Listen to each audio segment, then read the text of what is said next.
Ce lundi 4 mai, les élèves et enseignants des lycées et collèges vont regagner les classes. Le collectif des syndicats des emplois et associations du secteur éducation-formation, en grève depuis le 5 février dernier, met fin ce samedi 2 mai à son mot d'ordre de grève. Ce collectif syndical revendiquait, entre autres, le paiement des arriérés dus aux effets financiers du reclassement et de la bonification indiciaire, le déblocage des salaires à la fin du mois de mars 2015. Un arrêt de travail et la retenue des notes avaient été observés du 2 au 4 mars 2015. Ce vendredi 1er mai, le président de la République Alassane Ouattara a donné une suite favorable à leur requête en autorisant le déblocage des salaires des fonctionnaires et le reversement des ponctions de 2013 et 2015. Des mesures salutaires selon le syndicat qui appellent à la reprise des activités le lundi 4 mai. Le collectif, pour montrer sa bonne foi, bien que n'ayant pas été entièrement satisfait, décide 1. De suspendre son mot d'ordre d'arrêt de travail prévu initialement du lundi 4 au vendredi 8 mai 2015, de lever toutes les mesures conservatoires en vigueur en rendant les notes et les moyennes que tu as retenues. Camarades, le collectif, en te réitérant ses félicitations, t'appelle donc à reprendre toutes les activités professionnelles à compter du lundi 4 mai 2015 à 7h30 et à rester à l'écoute pour la suite de la lutte. Le BEN de la coordination voudrait donc remercier très sincèrement le chef de l'État, son Excellence M. Alassane Dramane Ouattara, pour son implication personnelle à la résolution de la crise qui frappe l'école ivoirienne.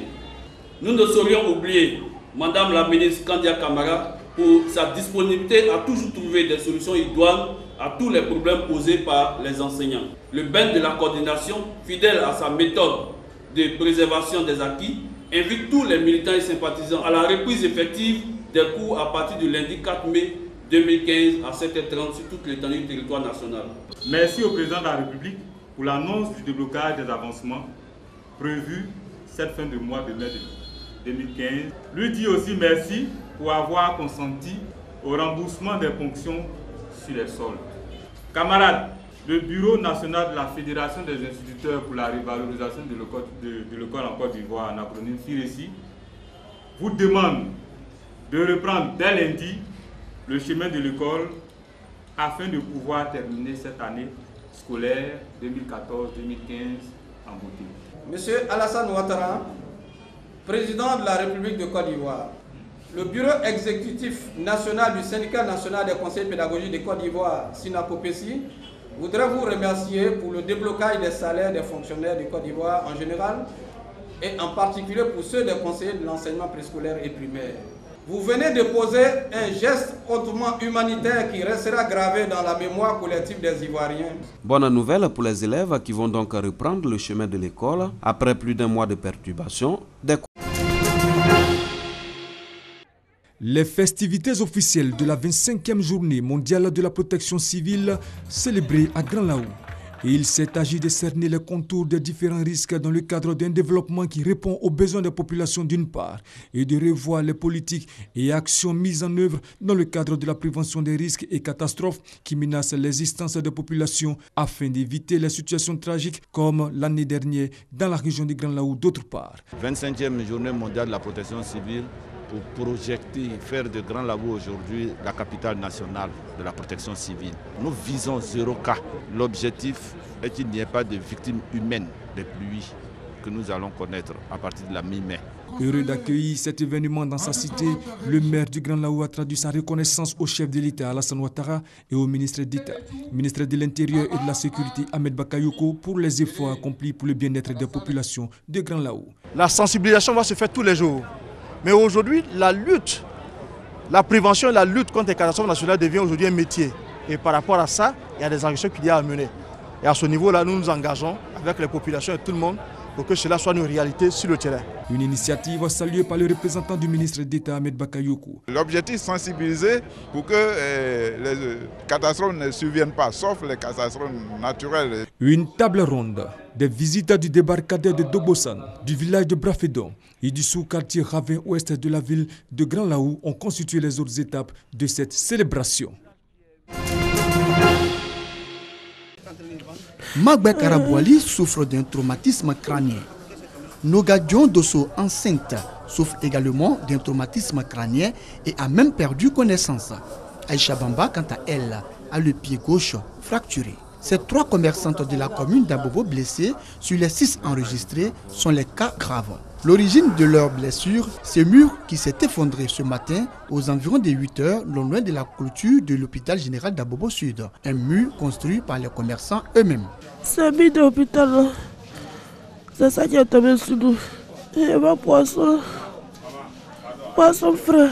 Je suis en train de placer poisson au service des clients. Et c'est pas que mine là ça vient, c'est tombé sur moi. D'eau là, il y a un côté qui fait trop mal. Mon pied aussi, voilà ça. D'habitude, c'est pas là-bas, il m'assoit. C'est pas tu m'assois là-bas. Sinon, ils vont juste au bord du bidon. Hospitalisés à l'hôpital général d'Abobo Sud, les 3 blessés doivent être évacués urgemment dans l'un des CHU du district d'Abidjan. Il y a une femme enceinte qui ne réagissait pas. Et là, elle a commencé à réagir. Bon, on les a pris automatiquement en charge. Il y en a 3 qu'on va évacuer et puis on va voir ce qui va se passer. Déguerpis il y a de cela 2 semaines par le ministère de l'Environnement, de la Salubrité urbaine et du Développement durable. Ces commerçants et vendeurs ambulants sont revenus et ont repris leurs activités le long de la clôture de l'hôpital. La clôture n'est pas solide. Il faut qu'ils fassent attention. Que les marchands et les commerçants, les vendeuses ambulantes arrêtent de s'installer le long de la clôture. Ici, là, ce n'est pas un lieu.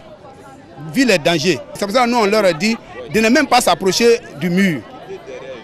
En attendant qu'on leur trouve une situation au niveau de la mairie, de dégager carrément. Mais malheureusement, cette fois-ci, bon, ça c'est les ambulants. Hein. Quand tu n'es pas là, bon, ils sont avec les assiettes, dans les trucs, ils viennent s'asseoir. En vue d'éviter d'autres drames, responsable de l'hôpital général d'Abobo Sud et président d'association de commerçants exhorte une fois de plus commerçants et vendeurs ambulants à s'éloigner de la clôture de l'hôpital.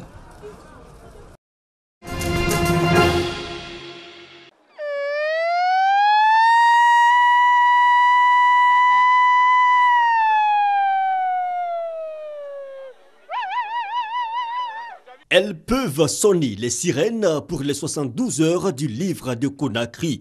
La capitale de la Guinée devenue durant 3 jours capitale africaine du livre. Quelques dispositions sanitaires pour prévenir la lutte contre le virus Ebola, mais des visiteurs heureux d'être là. Il y a beaucoup de livres que j'ai achetés, et puis notamment aussi pour comment on appelle ça, les bandes dessinées pour les enfants.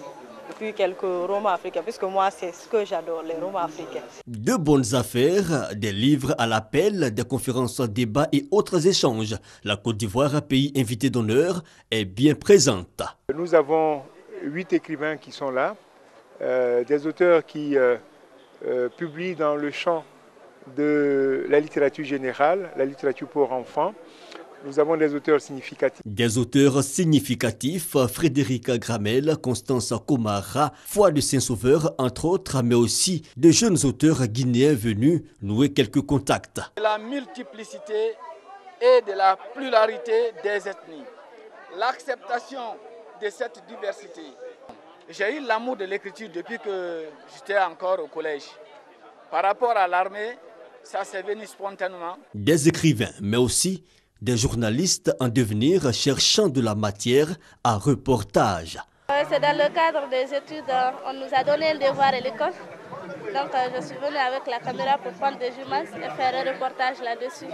Une activité foisonnante de bon augure peut-être pour la littérature locale. Nous sommes en réelle progression et le but du salon, c'est justement de faire en sorte que les livres soient mieux connus, que les auteurs et leurs œuvres soient mieux connus.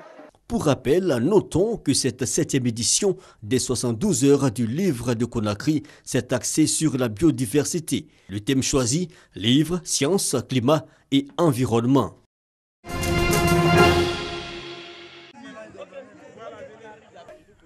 La nuit tombe sur Guézon, village situé à 16 km de Guiglo dans l'ouest ivoirien. En cette nuit naissante, les préoccupations des habitants sont ailleurs. Sur la place publique du village, où une animation particulière attend le visiteur d'un soir. Aujourd'hui, les godouets ou masques féminins ouais sont à l'honneur. Le plus illustre d'entre tous, Douan, symbole de paix, de cohésion, de productivité, mais aussi la perpétuation des us et coutumes.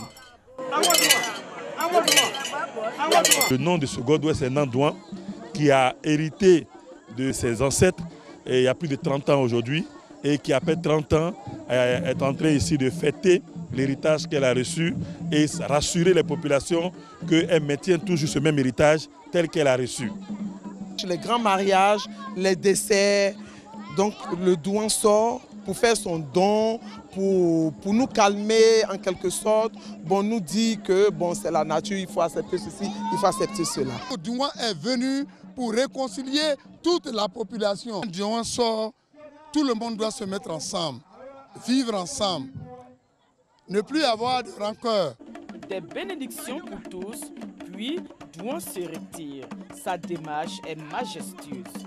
Sa sortie scelle l'entente retrouvée dans cette partie de la Côte d'Ivoire où on célèbre désormais l'unité.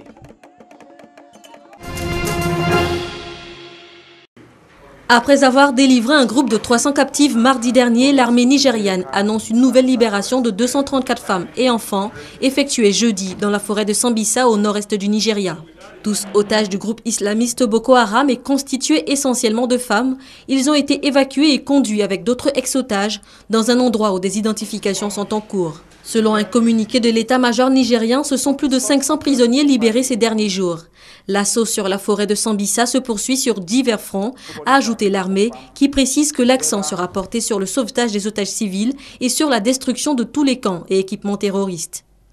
Selon Amnesty International, environ 2000 femmes ont été kidnappées depuis le début de l'année 2014 par le mouvement islamiste Boko Haram.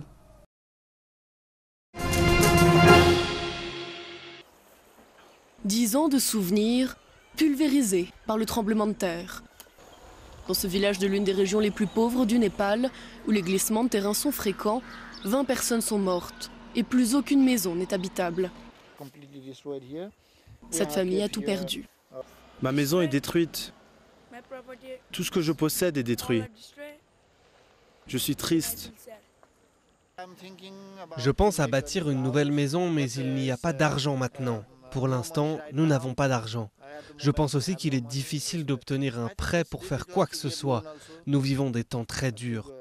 Pour survivre, les habitants bâtissent des abris de fortune avec ce qu'ils trouvent dans les décombres.